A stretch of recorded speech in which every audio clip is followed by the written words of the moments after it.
That one was unscripted. Oh, he muted himself. Oh my gosh, he's really losing it over. Too weak to hit the punch button at first. We caught the first breath of that. God, I was trying desperately to hit that button. Yeah, well, it almost. What's it called again? It's called a cough. The button, cough right? button.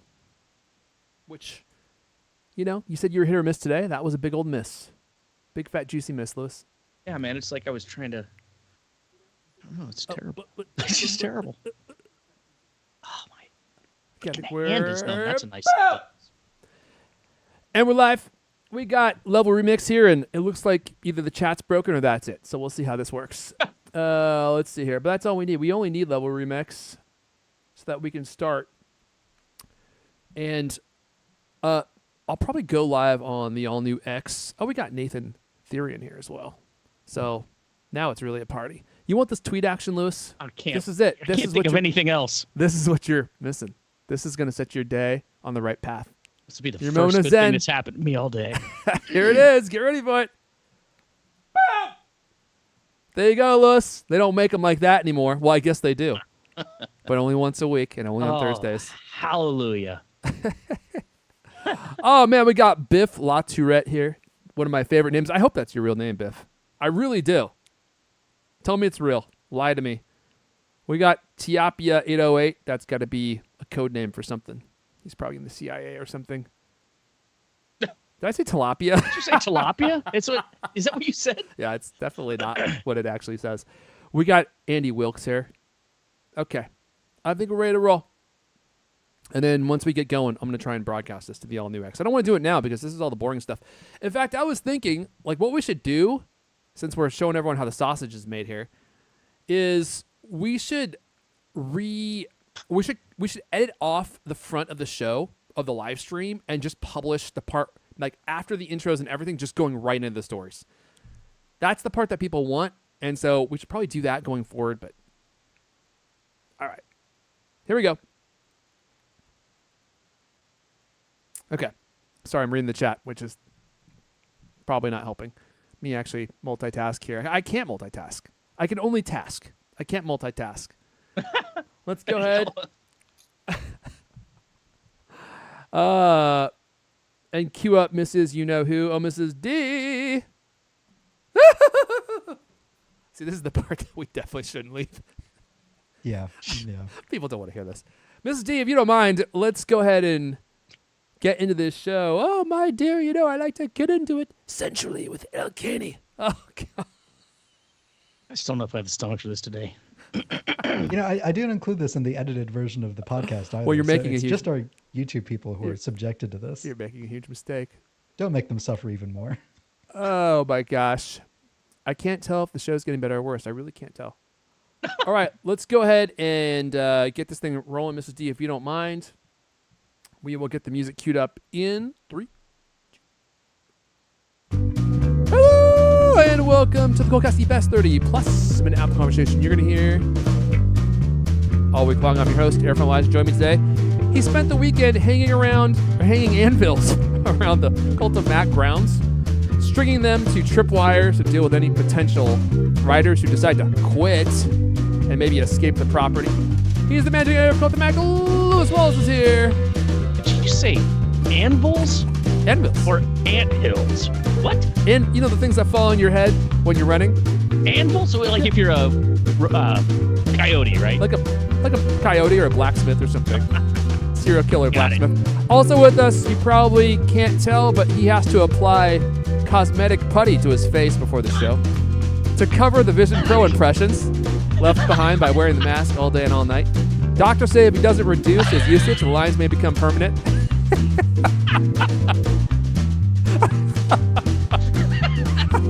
Oh, God. He's ready for CultCast. Griffin Jones is here. Good evening. We were about to run out of music there. That was the longest intro we've ever done. We're in trouble. You can't even tell. You are just like outstanding with, what do they call that thing that you use for spackle? Chisel? What do you call that thing? I'm not sure. They use it on your drywall, Oh. Spatula? Spatula or something? Yeah, I don't know. What is that thing called? Gee, good God. I don't know. Maybe a spatula? That sounds like it could be right. All right, well, look. Welcome to the show, everyone. We got lots of stuff to talk about this week. Actually, before we say anything else, should I go ahead and press the button, Liz? You want me to press the button? Yeah, let's do it. All right. We may not be here in 3 seconds. Everyone cross something. Let's see. Oh, wait. That's not going to work because I didn't actually. Oh, you didn't do it again. I didn't create the broadcast. Okay. Oh, you're bragging about it. Just a Broadcast second. created. Oh, I got the.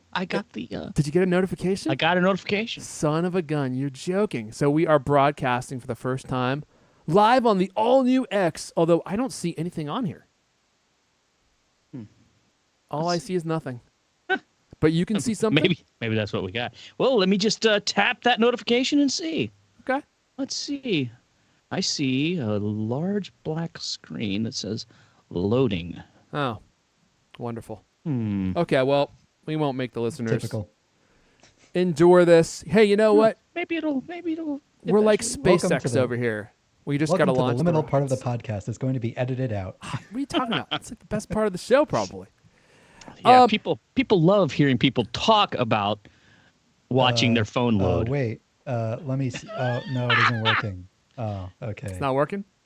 Try again. Oh, no, it's not. Doesn't say loading anymore. All right, well, Still spinning though. Could be my phone. it's wonderful. knows? I don't see, it doesn't look broken on my side, but we'll have to fix it later. All right, everyone, we got all sorts of great stuff to talk about this week. Griffin's going to go hands-on with or I guess he has been hands-on. Technically speaking, he has already been hands-on with the all-new iPad Air and the new MacBook Air. We're going to talk about the huge redesigns coming to iOS 19 and macOS 16, and I'm looking forward to those for sure. I think it's time to freshen things up. I'll give you some breaking news on the all-new foldable iPhone, which I think you may not love. You may not love this news, but I'm going to give it to you anyway. Lewis is going to talk about how Siri continues regressing and just what needs to be done to fix it. He has the whole thing mapped out. I hope Tim Cook is listening to this episode. We'll have a short update on the iPad-like smart home hub, which I have been excited about.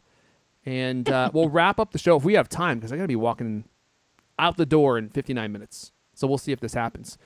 So, quick announcement. We're trying new stuff here. Obviously, you can text us if you want to send us a text message.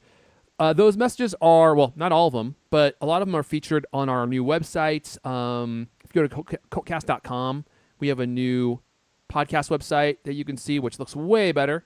Is it working, Lewis? What's it saying? I believe it says, oops, something went wrong. Yeah, typical. That's just great. Just great. Please try again later. Okay. Yeah, it says, would you like to end your broadcast? How about we start it? How about we do that? I'm going to restart the stream right there, Lewis. See what happens. And we have another new way that you all can get in touch with us, and this could even create a new segment. So we started we have a new website that you can use. I'm going to scroll down to look at the actual URL because I'm never going to remember this, and it's actually in the show notes. I don't know why. You all can probably remember this. I cannot for some reason. It's called SpeakPipe, and it's a super easy, fast way for you all to leave us voicemail messages, and we can download those and include those in the show. So we're going to wrap up the show with one of those. A listener from jolly old England left us a message with some great questions, which we're going to answer. And if you all like this, we can turn this even into like a whole new show. We have the whole thing mapped out. It just depends on if you all actually use it or not, because many of you don't care. I realize that. But if you want to leave us a message and you want that message to be played on the show, go to speakpipe.com/cultcast, speakpipe.com/cultcast. It will also be in the show notes if you don't want to remember that.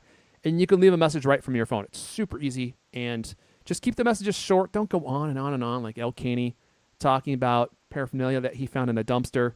Keep it like 60 seconds or 90 seconds, keep it succinct to the point so we don't have to unless you're wait Hugo through Last. If you're Hugo Last can submit as long as the thing That he is wants. true. 100%. And here you go last with a $20 donation.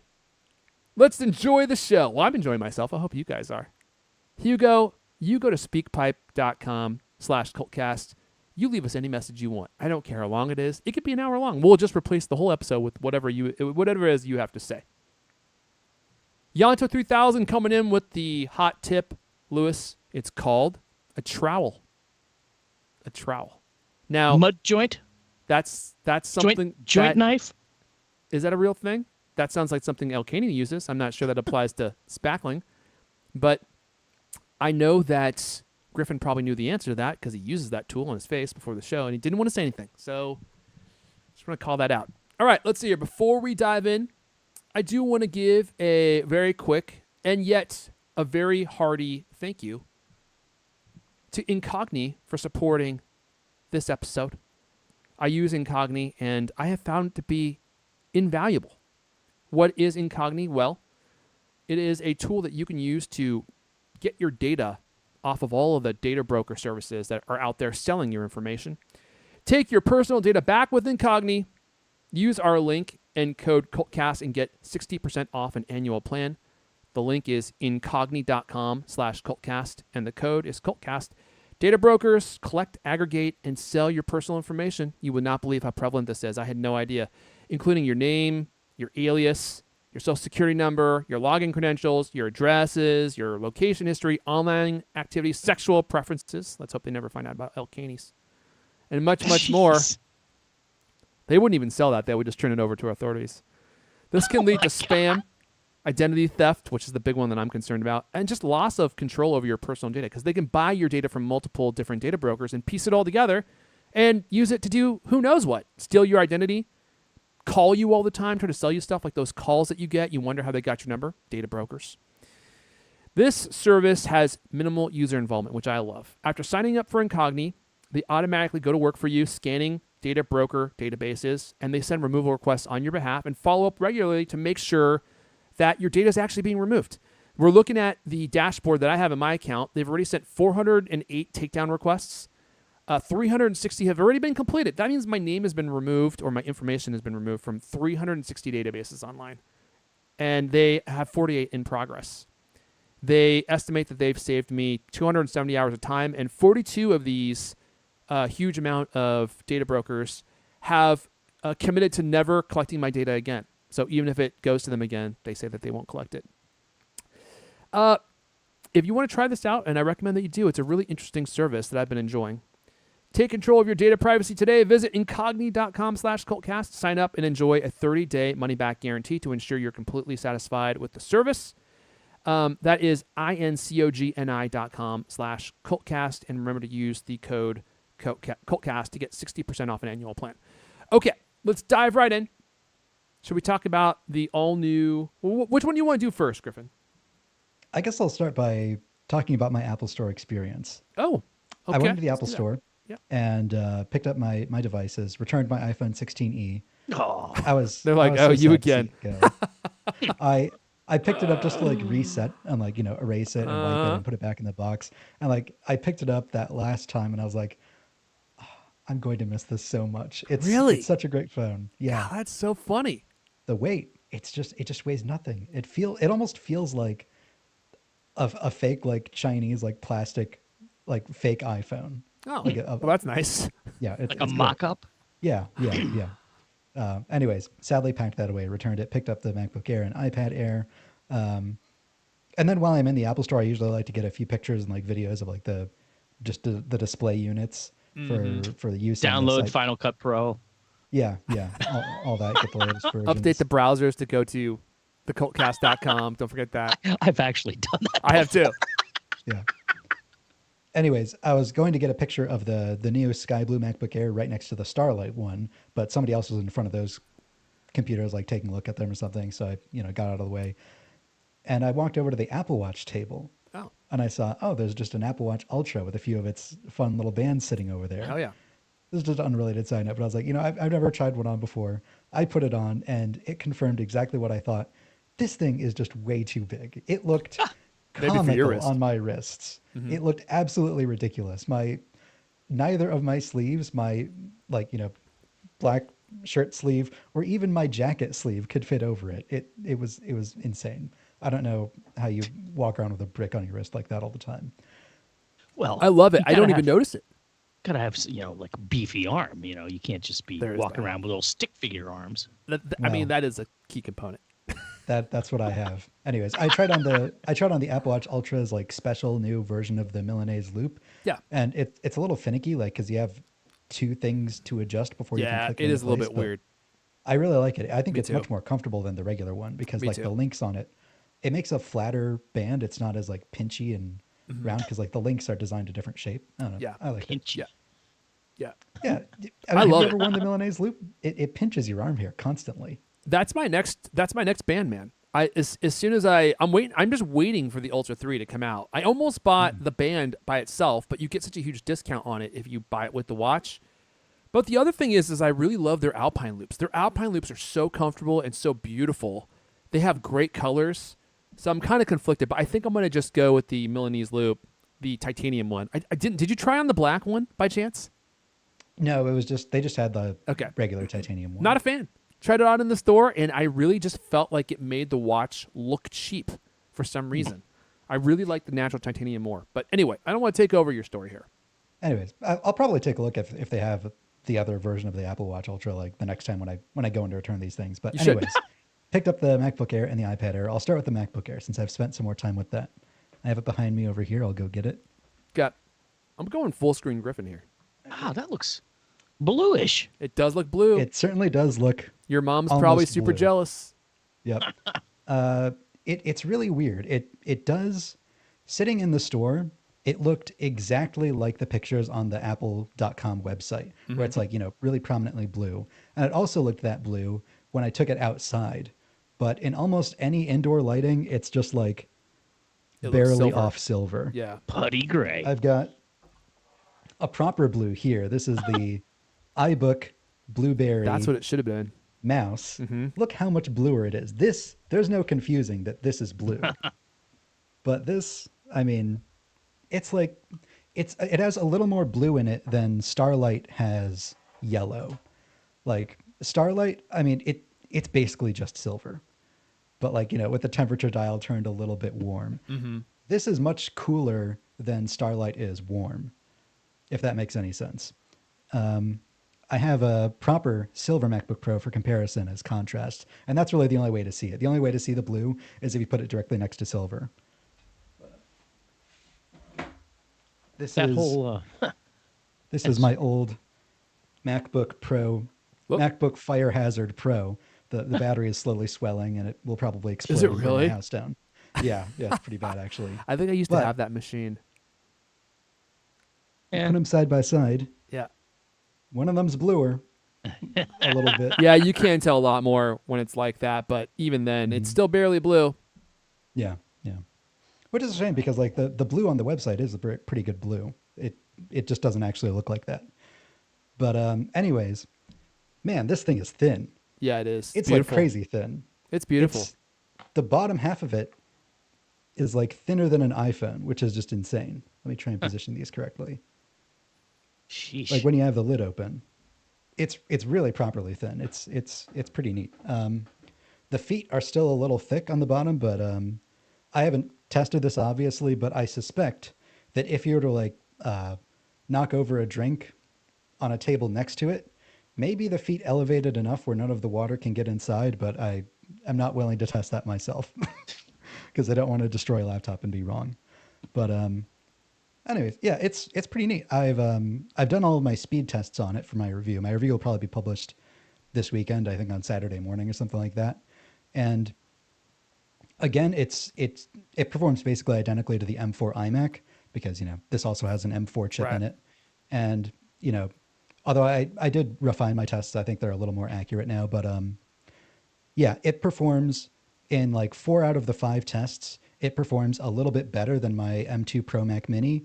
And in a few of the tests, it performs like a little slower, but still roughly equivalent, which means that like, 2 generations on, a base M4 is a little bit better than the M2 Pro, which is 2 generations old, but a higher tier with many more graphics cores. But yeah, it performs a little better. It's now just like an unbelievable value. Like $999 for this is just insane. I performed all of my speed tests on battery, like just unplugged, spent an entire morning doing that. And by the time I was done, like exporting videos, exporting audios, doing like AI transcriptions, doing like, running these Python scripts, I ran like an Xcode benchmark.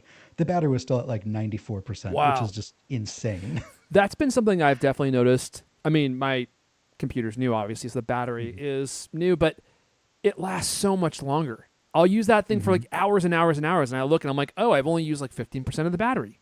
You just forget how long the battery used to last, before you own the machine for 3 or 4 years. Yeah. All right. What about the Air, the iPad Air? Oh, sure. Over here. Oh, you even got the keyboard with the it. Display room. I did. Oh, look how white that is. This is the first time I've had so I guess I should start with this. I've never personally owned my own iPad. A few years ago, I had like an iPad at work, but that was a work iPad. It only did like notes for that. And it was a much older one. It was the old like iPad, I think like 6th generation with a home button. This is my first time with the Magic Keyboard, with the Apple Pencil of any kind, and like using it as like a laptop style iPad. I got, of course, the purple color, and this is much more purple than the MacBook Air is blue. Although it's not showing up as well on the camera. It does look a little more purple in person, but it's still not very purple. A few observations here. Although this isn't the smallest iPad they have. There's obviously the iPad mini, but even considering like the Apple Pencil on the side, it really almost overlaps the volume buttons when you have it positioned a certain way. Like it's like really almost touching the volume buttons. It's almost kind of like when you touch them, you're almost worried that you're going to like knock the pencil off or something. Yeah, it happens on I mine also didn't too. realize that the pencil only magnetically attaches like in the middle, so you can just like spin it around. It's pretty fun, actually. Yeah, It's like a fidget spinner. Just like get it to dangle there. He's got a dangler. Way. He's got a dangler. There you go. Yeah. I haven't spent as much time with this. What I want to do is I'm actually going to try editing this episode of the CultCast on the iPad. Oh, jeez. So if the audio is terrible or if it isn't posted until like tomorrow Take it. morning, Or Day it just never comes out at all. Yep. They'll never even hear We'll the see. segment. But there's Logic Pro on the iPad. I am a professional, so let's see what it can do. That's pretty cool, man. I've never actually tried to use the iPad in a production capacity before, I have to say. Mm-hmm. I'm also going to try exporting videos, but we'll see how it goes. I'm also very surprised, like, this isn't really news to anybody, but these are just my observations as a Mac guy. Like, if you put it inside the Magic Keyboard case and Magic Keyboard, and thing, and close it, it becomes pretty thick and pretty heavy. Like, this is it feels like dense. Like, this is much denser than a MacBook Pro. Like this, it feels like, it almost feels like comparable in weight to like my 2015 15-inch MacBook Pro. Like it's heavy, and bulky as well. That's why I returned the 13-inch iPad Pro, because what I realized is this is a laptop replacement. Like if you're not going to be using this thing as a laptop replacement, it's way too heavy just to use as a tablet. So if you want to have a laptop that you can use as a tablet, I think it makes sense to get the larger iPad or to get the iPad with the keyboard, because it does add so much weight. It feels like a laptop once you add that. Yeah. This is my first time using Stage Manager extensively for my my own condolences. personal use. Yeah. And you know what? I think I prefer split view, which is a weird thing to say, but like, I got the 11-inch iPad, the smaller one, and I just feel like you can't actually arrange things well enough to actually like have it be useful and see multiple things at once. There's just so much wasted screen space. What I like about split view is that it uses virtually 100% of the screen available. But like when you use Stage Manager, like unless you make every window really tall and skinny and basically just recreate split view but more finicky, then you have so much wasted space of like seeing the desktop behind all of these windows, and you already have such a small screen. I didn't like Stage Manager too much. I didn't either. I keep trying to use it and I keep trying to like it, but it just feels like no matter what Apple does to make the iPad into something that you would want to use for production, it always feels like it's a compromise. So for me, that's why I decided to, again, get rid of the 13-inch iPad Pro and just have a smaller laptop, which I'm so happy with. Now when I hold the 16-inch, I'm like, this thing is ridiculous. Now, don't get me wrong. I'm a huge fan of the power, the raw horsepower. And I do miss having a machine that has a bigger display, and I know that when I really push the iPad or the MacBook Pro, the fans are going to spin on and maybe even throttle, but I feel like that compromise is worth it just to use it every day as a normal computer. And to be honest, I heard so many people online complaining about how the 14-inch MacBook Pro would constantly have the fans spinning and turn on. Mine have not come on a single time. I have not heard them once, and I've owned it for over 2 weeks now. Maybe they're broken. That's a good point. I guess I never really considered that. And my laptop is not supposed to be 160 degrees on the bottom, is it? I thought that felt hot. Well, you're a big fan of the griddle, right? So just I've been considering returning the griddle and just using the iPad or the MacBook Pro. Anyway, back to you, Griffin. Yeah. I kind of wish instead of Stage Manager that Split View was just more versatile in what it could do. I know that they're kind of limited because like these apps are developed with like around specific size classes of screen things, and so you can't really like freely resize things. But I wish you could, and I wish you could just like infinitely like tile Split View. You know, have like something on like half of the screen and then have 2/4 on the other half of it, or like, you know, 1/3 and 2/3. You know, I wish there was just like a more dynamic split view thing. So that way I know that like I'm just completely filling the screen. That's really what I want. I mean, I carefully rearrange all my Mac windows on my screen, you know, but I also have like a 27-inch canvas to fill. So I don't know. Maybe I think if you want to use it that way, you should really just get the 13-inch iPad, either the Air or the Pro. But yeah, I've just been using split view on it, and it's fine. Other thoughts and observations? Oh yes, this is the new Magic Keyboard accessory that holds the iPad farther back, so that it makes room for the function row and the trackpad.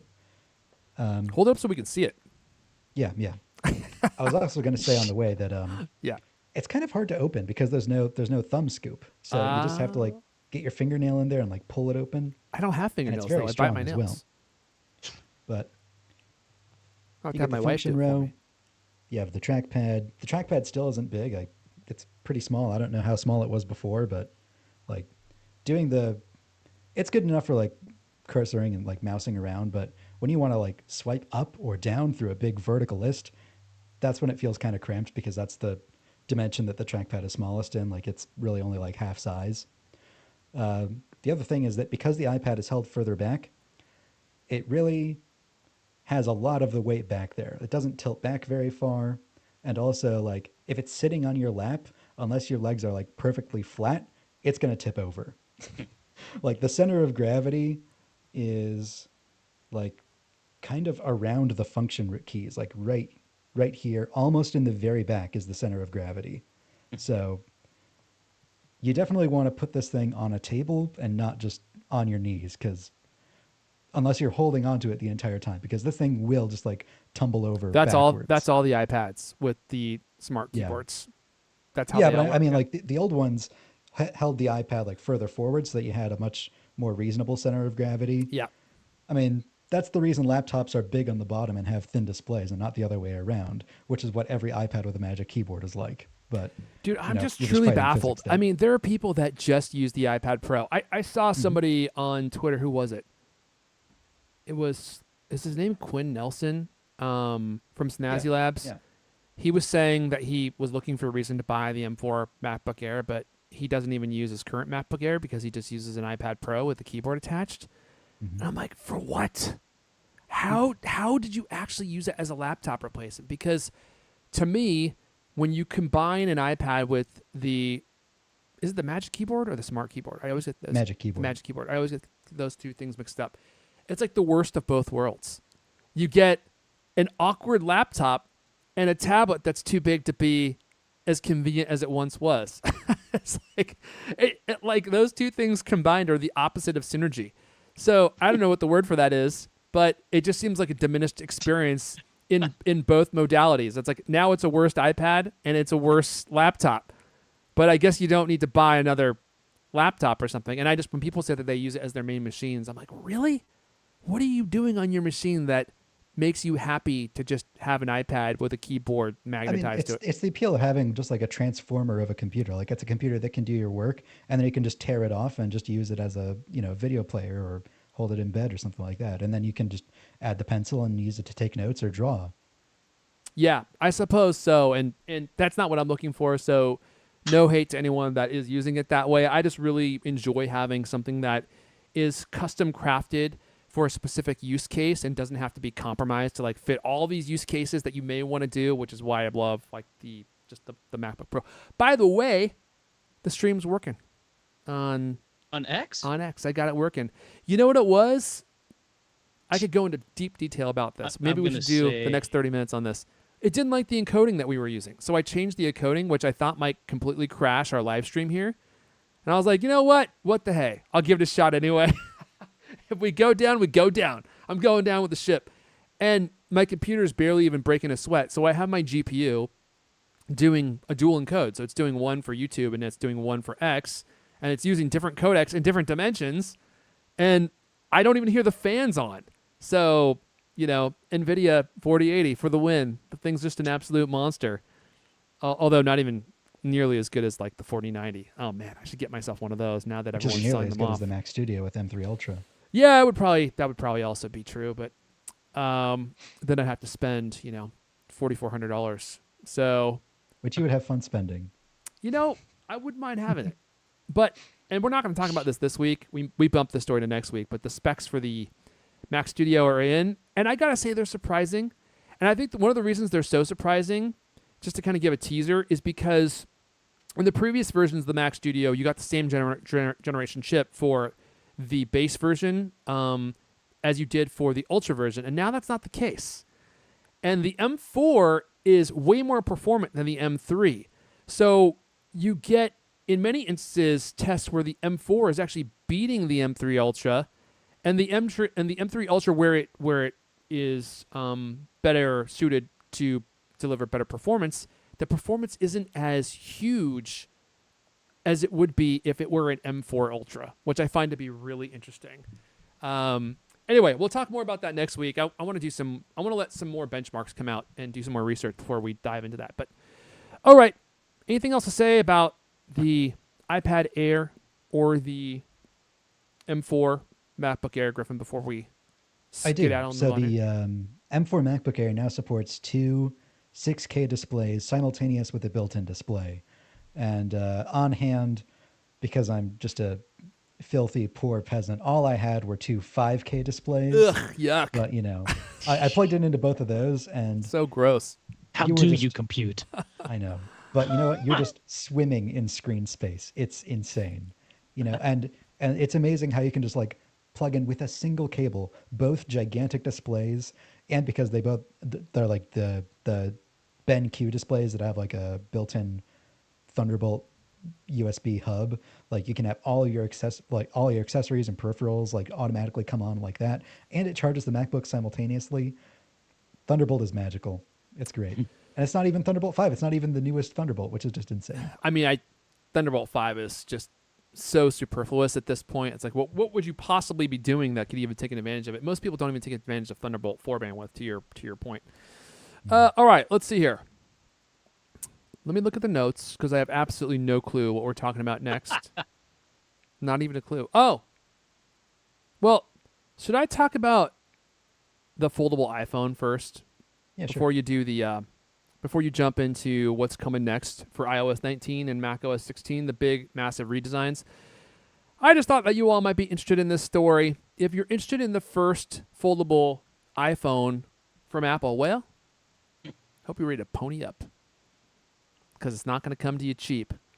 And if this rumor is true, I really question who would actually spend the money for this because this is, I think, excessive. Apple's first foldable iPhone may sport a book-style design and a steep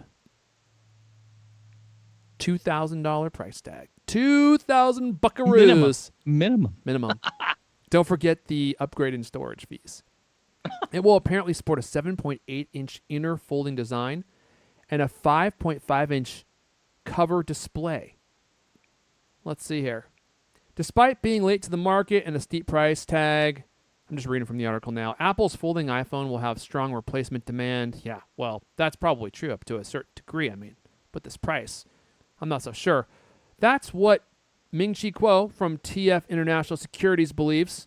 In a research note, he shared more information about the alleged specs of the iPhone and purported price tag of between $2,000 and $2,500. Now, you may think that that sounds outrageous. Slap your mom outrageous, Lewis. But the Samsung Galaxy Z Fold 6, there's a name for you, wow, cost $1,900. I had no idea it was that expensive. While the Google Pixel 9 Pro Fold is $1,800. Apple's first folding iPhone will apparently be just 4.5 to 4.8 millimeters thick when unfolded, which is just insanely thin. That's the thinnest device they've ever made. Even thinner than the 13-inch iPad Pro, which I think is 5 millimeters. And when you hold that thing, you feel like you're going to break it because it's so thin. Let's see here. The folded thickness is estimated to be around 9 to 9.5 millimeters, which is also super thin. The hinge will use a combination of stainless steel and titanium alloy, and I think the most interesting thing about this is that the screen itself, when you unfold it, is supposed to not have a crease, which is something you see across almost, I think, all, in fact, of the foldable phones, is that big, ugly crease that is present when you unfold the phone, because I think they're using plastic screens, which a plastic screen for a $2,000 device? No, ma'am, as the great Al Bundy used to say. Forgot all about him. Oh, man. You know what, Lewis? They were selling the entire complete Married with Children series on do they still call it iTunes? I think they do. The store is called iTunes. Yeah, for buying movies and shows, I don't think they ever rebranded it. It's still iTunes. $20. So for those of you who have never heard the show Married with Children, I'm not going to talk about it. You can look it up yourself. Some of the episodes are floating out there. Iconic program from like the late 80s, early 90s. And my wife was perusing our iTunes library, and she's like, "What's this?" I was like, "Married with Children." I'm like, "Have you ever heard of it?" She's like, "Yeah, I heard of it." She was offended. She was offended that I would have purchased that series. Because like there's some stuff in there that wouldn't fly in current year. Al Bundy, not an American hero in 2024, although he was on his high school football team, if you'll remember. I think he caught like the winning touchdown in like 2 different games. That's neither here nor there. There's your folding iPhone update. What do you think, chat? $2,000 to $2,500? I think it's the CEO of Huawei has been like, this would never happen in Apple. The CEO of Huawei was like photographed on a plane because he's like flying a flight or something. He's probably in first class, but still, he was just like flying a public flight, and he was photographed in his seat with a folding phone that they hadn't released yet. I still don't know if they have or not, but it's actually a Z Fold phone. Like, actually it unfolds twice, once outer ways and then again like the other way. So it has like, so it's like a triple screen, continuous screen folding phone thing. That's like, I think the platonic ideal, like what it might, like 20 years from now, a folding phone might be like. But I mean, who knows how much that's going to cost? And he's just carrying the thing. Yeah, I also can't imagine like how many he's like probably broken, considering it folds twice in 2 different ways. I'll try and find a link in the show notes because you like really origami. need to see it to like believe it. But yeah, it's also like paper thin when you unfold it. Like, wow. So thin that it's only barely thicker than the USB-C port on the bottom. God, that's wild, dude. What is the next 10 years going to bring? There's certain Isn't it things. Really cool that the European Union codified USB-C into law like 1 year before USB-C then becomes too thick for all these folding phones? I know. And obviously that's one of the reasons why it is tough when bureaucrats think that they know best, because they have good intentions, but they can't foresee the future, and so they put like these limitations on these devices. I mean, like the pro is I have USB-C on everything that I own now, which is awesome. Like I love having a USB-C cable for everything, and I can use one charger for all my devices. Like I really love that part of it. But now you have like this limitation in place for Apple, for other manufacturers, and like they're going to move much more swiftly than like the bureaucrats in the EU. So now they have to need USB-D. Yeah, we would have been on USB X by now. Like who knows? Who knows what's next? But just imagine in 10 years. The big limitation is battery power. Like that's the one thing that really has not moved very much in the last, I don't even know how many years, 20, 30 years. Like that lithiumer. Lithiumer. That's the new thing. You guys never heard of it. That's fine. You don't keep up with the battery tech. That lithium battery technology has been upgraded and made more efficient and made better. But what's the next thing for batteries? Because like you need something that holds just an absolute insane amount of power. And solid state batteries and supercapacitors. That's what is that a real cars thing are though? Towards. Is that a real thing? Like Hyundai, I think they're going to start making their first solid state electric vehicles like within the next year or two. Really? And like how much more capacious? The energy Take density, that, Lewis. I don't know exactly what the difference is, but it's much bigger. That's all I know. Okay. It just seems like there needs to be a huge leap forward. What are you going to say, Lewis? Discipline me for my new word. I don't really know what a solid state battery is. I don't know how it works, but I don't know how electricity works either. In fact, no one even knows what electricity is. I've never seen it. Well, show it to me. Have you ever seen one of those balls at Spencer's, Lewis? That's it. Does Spencer's still exist? I think so. If you want to see electricity, that's it right there. That's how it works. Like all the little blue things go flying around, and when they collide, they create a power exchange. Okay, but we know how to control electricity. Good to know. But we actually don't even know what it is. I don't think we actually know what it is. Like we just know how to control it. Griffin is scowling and looking dubious. I think that's actually true. Keep me honest here, chat. Do we know what electricity is? Does anyone actually know? I took 2 levels of physics in college, and okay. Well, what is it? It's electrons that move via conductors. Well, sure, it's electrons. well understood. We know its behavior, but like we don't know necessarily why it works the way that it works or what like it actually is in the whole. I don't know. What we do. Physicists know quite a lot about electricity. Yeah, I know they know quite a lot, but you're only proving my point. They know its behavior. They know how to manipulate it, but like, what is it? Okay, nobody knows. Okay, then. All right, let's move on. Griffin's clearly unprepared to have this argument about electricity and the origins of human life, but let's hear. He might be the only one that's prepared for it. Let's move on. We have no time for this. Let's move on. Like, let's something that Griffin look over there is prepared for. The massive changes potentially coming to iOS 19 and macOS 16. Griffin, what do we got going on here? I'm excited about this. Well, a redesign in the coming months will supposedly make iOS and macOS much more alike. This is a quote from Flark Berman. The revamp due later this year will fundamentally change the look of the operating systems and make Apple's various software platforms more consistent. The broad changes will affect the most basic features of the various operating systems, including, quote, icons, menus, apps, windows, and system buttons, according to Gurman's unnamed sources within Apple. Quote, the design is loosely based on the Vision Pro's software, says the report. Vision OS uses more translucent design elements, and they use much more like the frosted glass like material on windows and things like that. A previous rumor indicated Apple intends to bring the look of Vision OS to other platforms, though earlier we thought this would be like, piecemeal, coming to the camera app and maybe another few apps one by one, but apparently it's this new look and design is coming to all the operating systems all at once. The modifications in iOS 19, macOS 16 allegedly will be more than simply cosmetic. Bring up that Steve Jobs quote, design isn't just how it looks and how it works. Yeah. Quote, the company is working to simplify the way users navigate and control their devices. So user interface elements themselves might change with this redesign. And if this turns out to be true, then we'll, of course, see it at WWDC 25, which is now scarily close, only like 2.5 months away. Oh my gosh, you're right. Which I might be gone when WWDC happens. Do we know the date approximately? I mean, it's always the first or second week in June. Okay. I leave after the first week.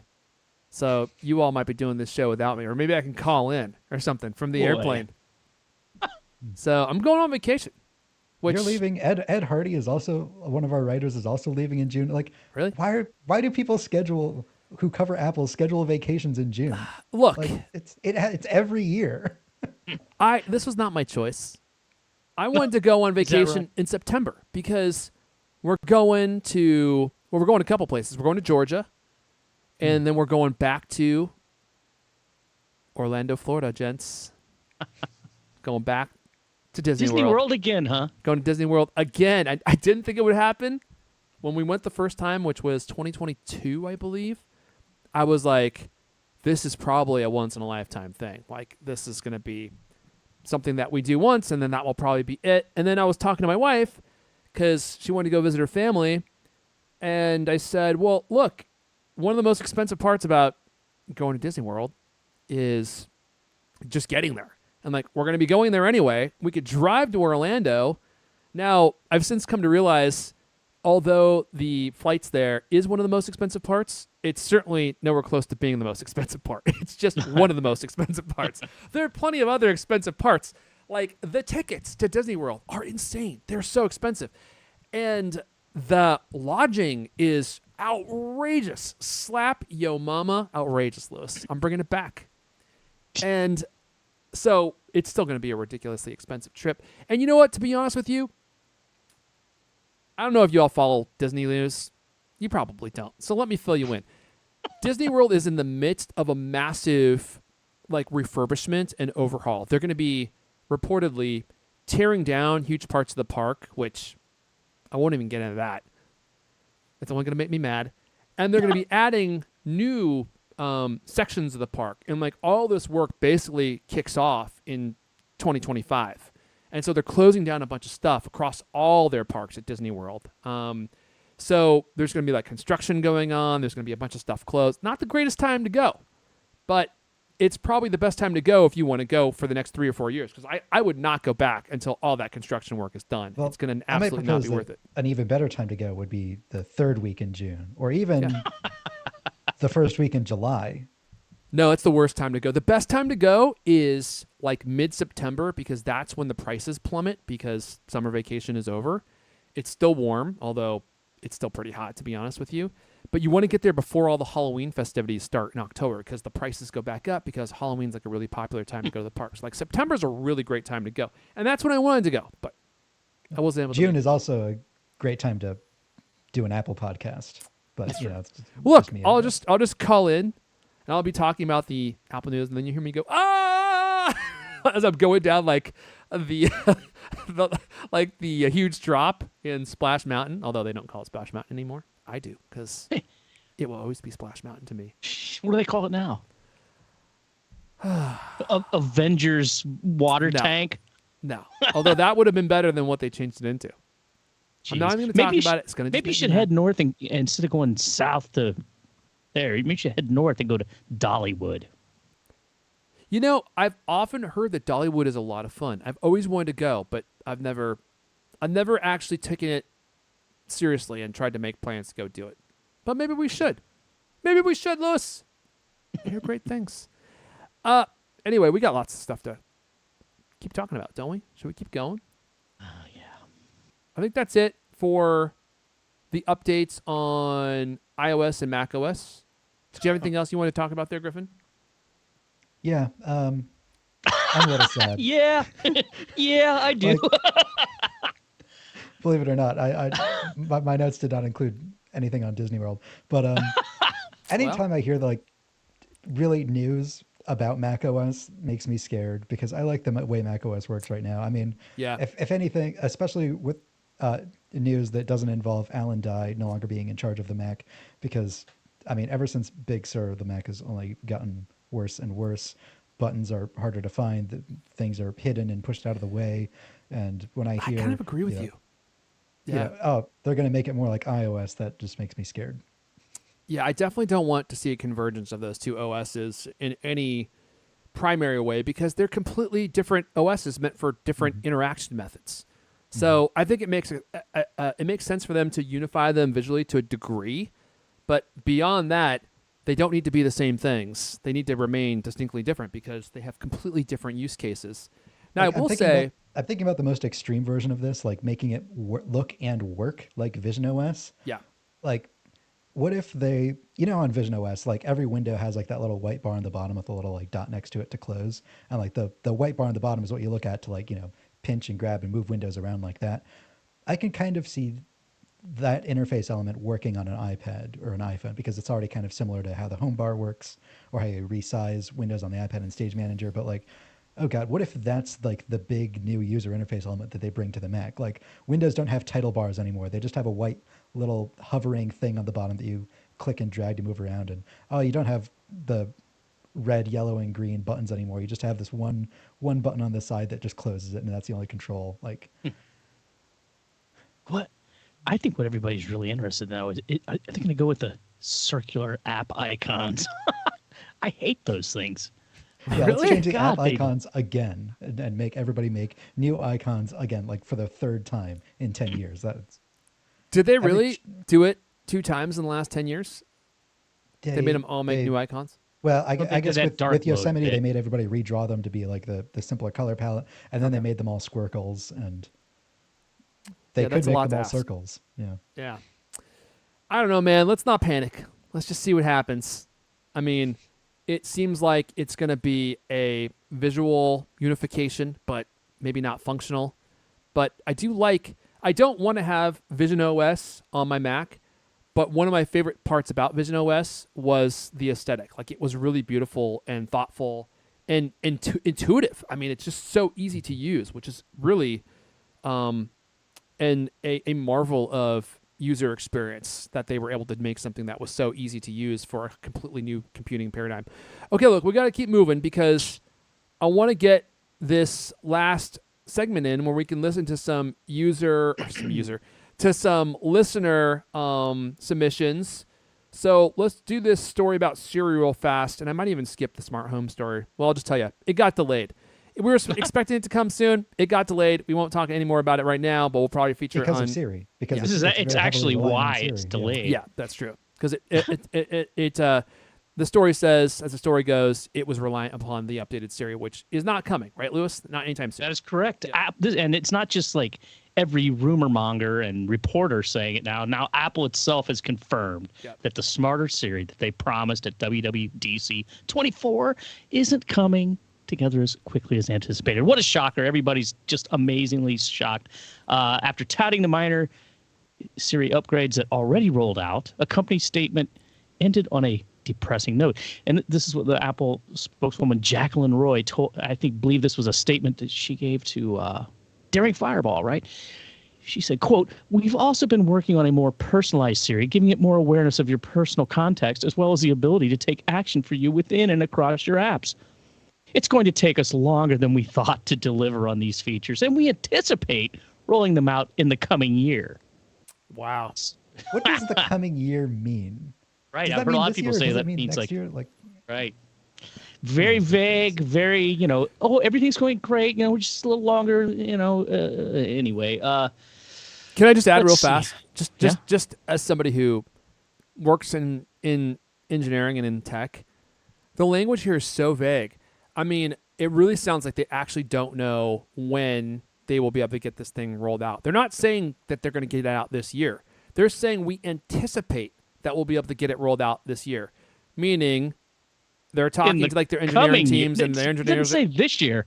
Yeah, in the coming year. Which, does that mean in the next 12 months, or does that mean in the current calendar year, or in the coming year, the year to come? I mean, It sounds like their engineering teams are either not sure or don't want to deliver the bad news to their managers and say, this is not coming anytime soon. So like, well, hey, what's going on with Siri? Well, we think it's going to be coming in the year, right? Like, that's what we think. And you deliver the soft message, and then later it's like, ooh, nope. We dug in, we realized that's not happening. That's not happening.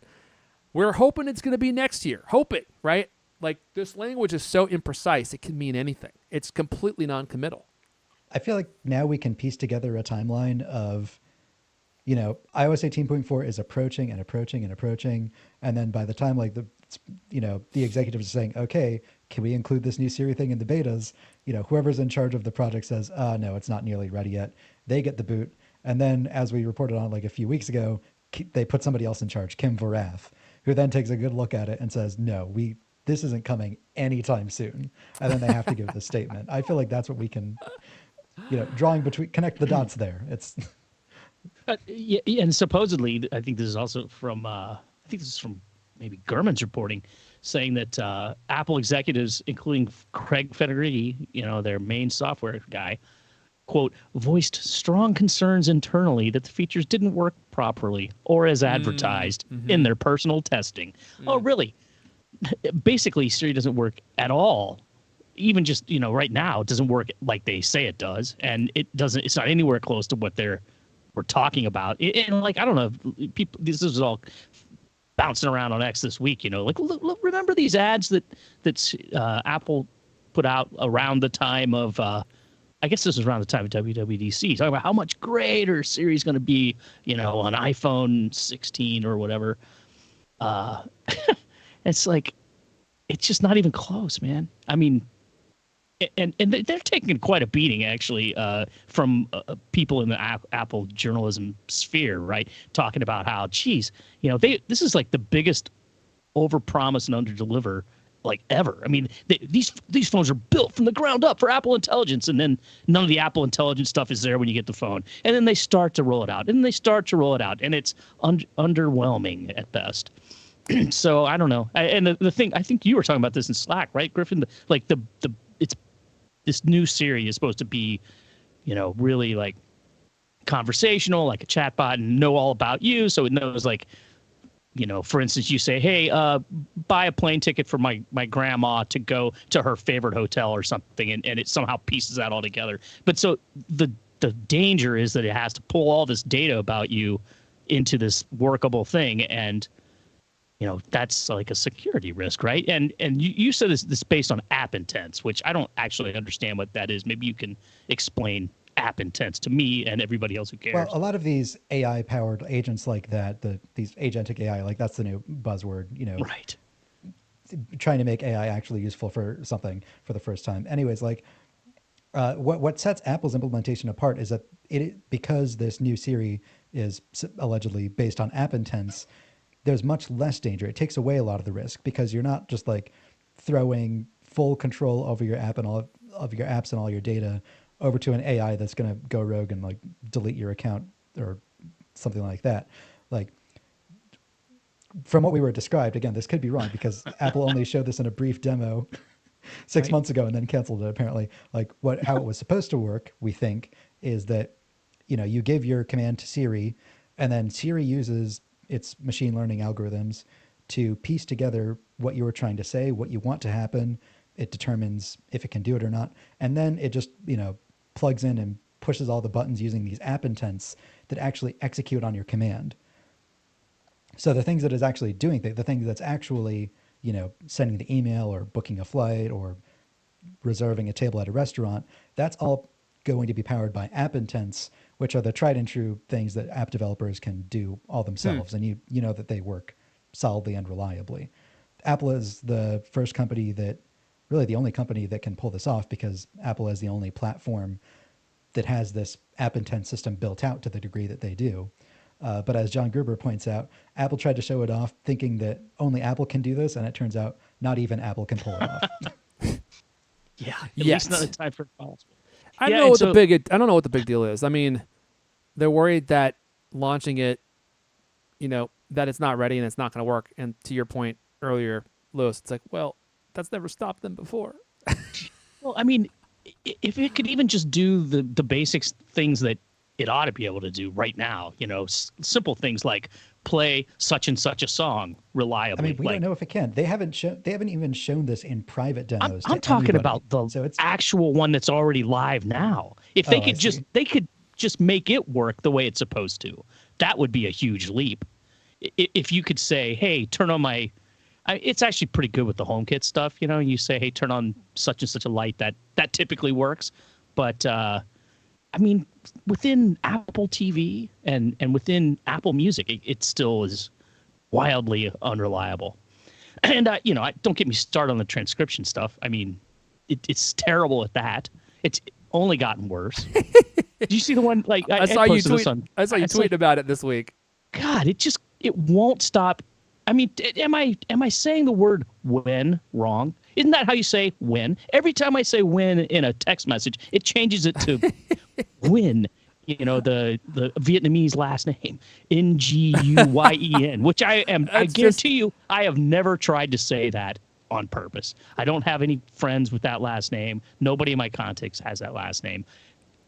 It's unbelievable that it changes the simple word when used in a sentence like, I don't know when I'm coming over, and it changes it to a Vietnamese name. I mean, it's just like peak stupidity. It sums it up pretty much right there. Is it doesn't even understand the context of the conversation. Like it should know that it should never use that word in that context because that word never belongs in a sentence in the context for which it would normally be used because your context doesn't match. It may, in fact, have even properly gotten it and then changed it to that last name. Yeah. That's absolutely the most frustrating part of it. And, I mean, that has, without a doubt, gotten worse. The more they've leaned into AI, that has gotten worse. And I don't know. I mean, that doesn't even seem like it should be that hard to fix. I mean, that's not that Clearly complicated. It is. Clearly it is hard. Because they would have fixed it by now. I mean, this has been going on for years. Yeah, but I mean, I don't own an Android phone, but I don't hear Android phone users complaining about this type. The Siri that we currently have almost had like Apple had the problem of being one of the first to do it. And so like when Siri was originally created in like 2010 before Apple acquired it, and then in 2011, they built this whole this whole gigantic feature that has only grown and grown on an old foundation that they haven't been able to like fully replace. They built this whole ecosystem, this whole system on, old technology that was only barely viable when it was created. And so they haven't been able to like, do the full revamp, and it's taking longer than they want to fully modernize it. Ugh. Well, anyway, the good news is, it's coming soon. Within the next couple of years or whatever. 1 to 3 years. Maybe. I mean, 1 to 3 years, maybe. Every year in the future is coming. The coming year. True. So. We got this. We already got the shiny new interface, man. I mean, isn't that enough? Yeah. It glows when you. I don't think the problem is Apple. I think the problem is your bad attitude, Lewis. Yeah, maybe my pronunciation is just terrible. I mean, that could be it too. Maybe you slur too much. Were you using it at a darts game? By chance? This was not during a darts match. Was it after a darts match? Or during the precious warm-up period? I was going to say, was it during the pre-functory hours when you were maybe warming up, but not your arm? No, it was not. It was just normal every day, trying to get some work done. Oh. Just cannot understand the word when. Yeah, well, it happens to me too. Mine is Haas. Whenever I say has, it changes it to capital H-A-S-S. Oh, right, the avocado, the type of avocado, right. I mean, I'm sorry. Why does it get hung up on these things? I don't know. And why would it have like, I think mine has done that Haas at least once, but does yours do win? I've never seen that one. No. I've seen it many times. And I would like to know what, like somewhere deep inside my own little Siri, there's like, a crossed wire. Yeah. How do I uncross it? You can't. That's it. You just have to live with this for the rest of your life. And one day it will drive you mad, but you know what? When that happens, Griffin and I will come visit you. Probably just once. Yeah, I'm sure. Walk into the padded cell. We'll hold your elbows. Probably won't let you into the cell. Shuffle slowly around, the premises. All right, look, we can't do the final segment because we talked. You got to do it. No, we can't do it. No, we can't. I'm out of time. These sweet buns are walking out the door in 2.5 minutes, which means we only have time for this. But you know what? We will save it for next episode. I know it is. I'm disappointed. But I blame you. You're taking cues from Apple. Well, look. we got this big thing coming. It's coming at the end of the show. Oh well, it's later. Maybe maybe next week. I anticipate that in a future episode we might get to it. But hold on, you gotta stop. We got the music going. I gotta wrap this thing up. Look, for those of you still here, if you want us to play your communiques in a future episode, You can text us. The link is in the show notes. Or now you can go to, I want to do it again, speakpipe.com/CultCast. That link will also be in the show notes.